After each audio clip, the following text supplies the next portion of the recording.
cultivate the desire to stay with the breath. Cultivate the desire to do it well. And don't be afraid of that desire.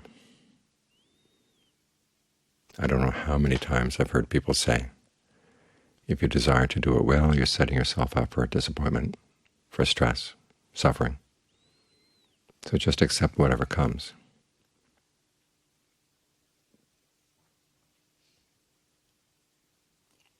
But the Buddha was upfront about the fact that, yes, there will be stress, there will be pain when you realize that you haven't reached the goal.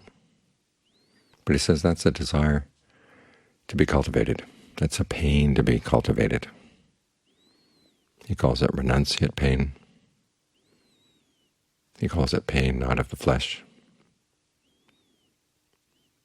It's the pain that comes when you realize that you haven't reached the end of suffering. There's more to be done, which is different from the pain of simply sitting around and being miserable. Because this pain actually motivates you to practice. The Buddha didn't tell you to develop that pain, that desire, just to stay there. Just to act on the desire. Is you use that pain as motivation.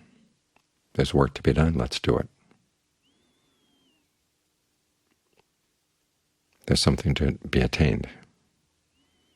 We're not there yet, but if we practice hard enough and practice wisely enough, we can attain it. The Buddha's message is very hopeful, that we can, through human effort, reach an end of suffering. It will involve some suffering along the way, but the Buddha was always the sort of person who would think strategically.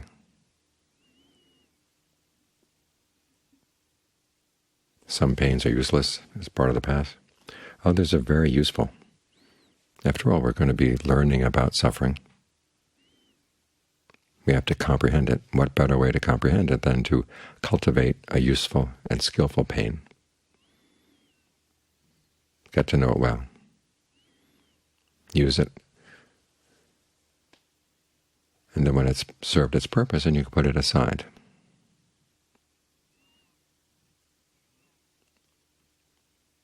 Don't short-circuit the path by saying, well, the cause of suffering is desire. I just won't desire anything at all. I'll have zero expectations.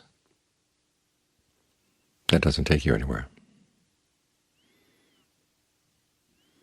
It's like the Dharma teacher I once heard said after many years of teaching, she didn't know if there really was a cessation of suffering, didn't really know if the Third Noble Truth was true. But she had her own truth. She called it the third and a half Noble Truth, which is that suffering is manageable. I'm surprised that she ranked it higher than the third truth.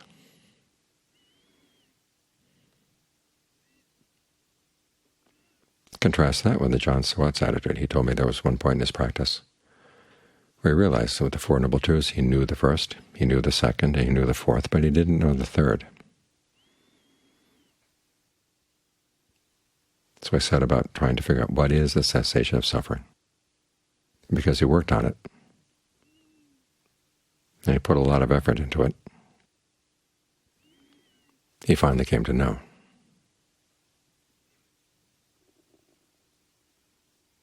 It's when you set high goals for yourself and stick with them. That's when you really benefit from the practice. So even though there's a pain that comes from realizing you're not there yet, there's more work to be done. That's a pain to be cultivated and acted on.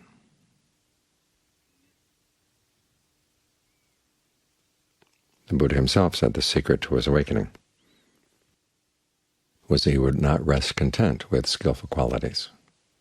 What this means is that if the skillfulness in his mind had not reached the level where it put an end to suffering, he would keep working on it more and more. He wouldn't just stop. This is why he left his first two teachers. They taught him skills for concentration. He mastered them, And he realized that they didn't lead to the end of suffering. So he moved on, moved on. He tried 6 years of self-torment. That didn't work. He moved on. Kept looking for what would actually bring about good results. So he had very high expectations. And he stuck with them. He stuck with them skillfully.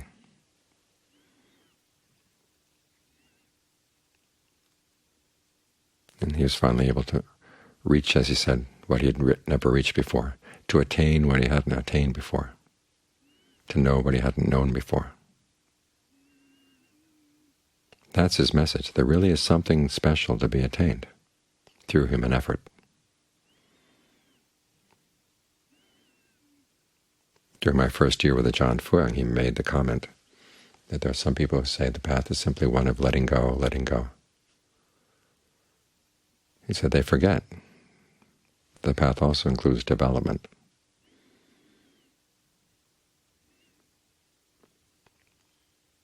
And you look in the customs of the noble ones.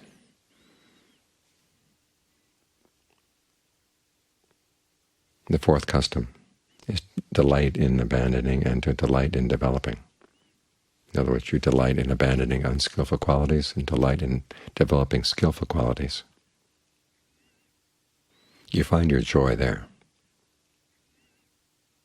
This theme goes all the way through the teaching, even down to the Buddha's teachings to his 7-year-old son. Whenever you wonder about a Dharma teaching, always goes back to those instructions to Rahula to see whether it would fit in with what the Buddha taught Rahula. There's no place where the Buddha taught him to have zero expectations, or that it should simply let go. He said, when you're going to act, ask yourself, what are the consequences of this action going to be? And if you foresee any harm or affliction, you don't do it.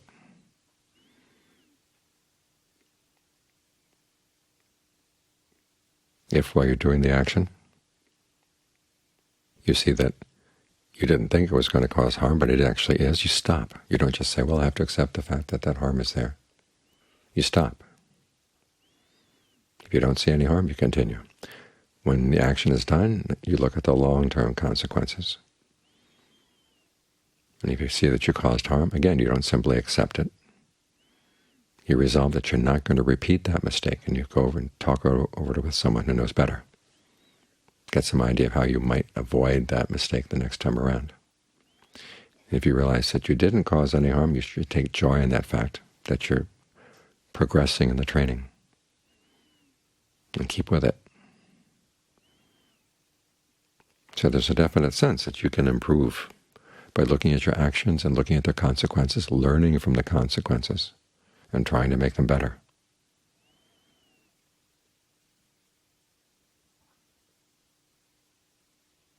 Don't get caught in the trap of learned helplessness. A while back I gave a Dharma talk in which I mentioned there are some meditation methods that teach you that you really can't do anything, you simply have to accept things as they are.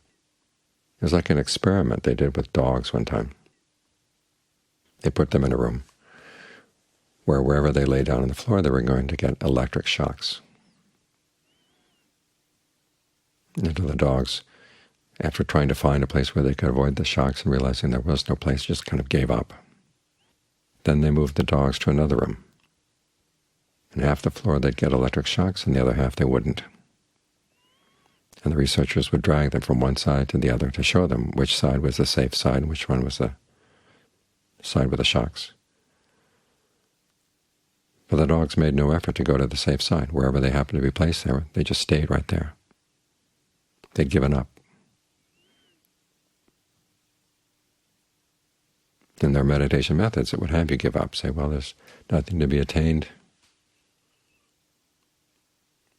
Everything is inconstant, stressful, not self. Just learn how to be okay with that, and you'll be fine.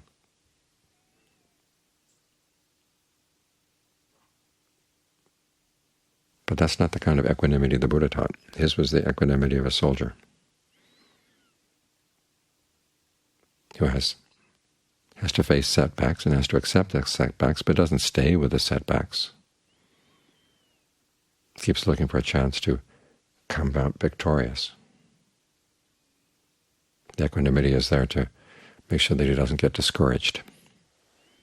It's not there to make him give up. And then just the other day I received a letter from someone complaining about that Dharma talk. She had long quotes from a psychologist about how helplessness is a great condition. It's the human condition, this psychologist was saying. That wherever you try to strive and find something in life, you realize that it's always going to be beyond you. There's always going to be disappointment. There's always going to be a letdown. And when you realize that you're helpless in the face of that, this person said, that's when you can find peace. Well, that's the peace of the third and a half Noble Truth.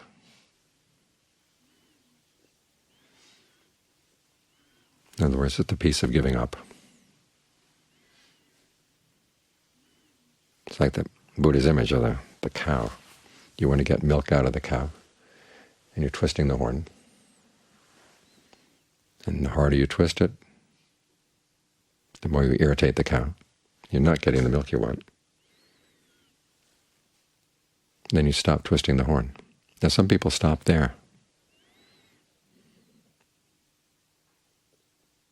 Say it's much nicer not to be twisting the horn. You don't have to put in so much effort. The cow isn't irritated. But you still don't get the milk. You look around. There are other parts of the cow that you can pull on and twist on, and finally you find that there's one part where you get the milk. There is something to attain. You keep up your expectations. It's interesting how many of the Buddha's analogies and similes for the practice are about people searching. There's the man who's searching for heartwood, the man searching for milk, the man searching for oil. And they figure out how to find it, and they test it to make sure they've got what they really want. So this is why we cultivate the desire to stay here with the breath, the desire to stick with all the aspects of the practice, and the desire to do it well. Because those are the desires that will take us to a place we've never been before.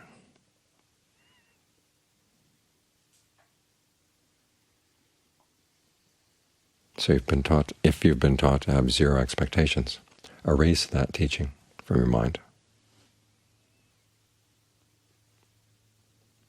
Remember the Buddha's approach. Keep your expectations high.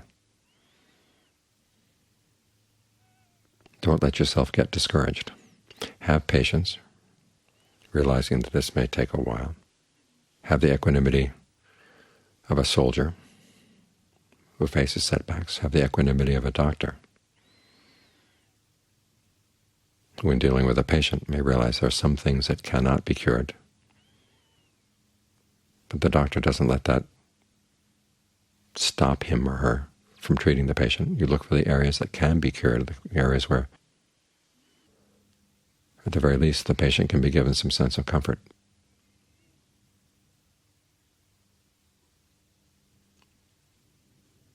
So you learn hopefulness and learn to be mature about your hopes.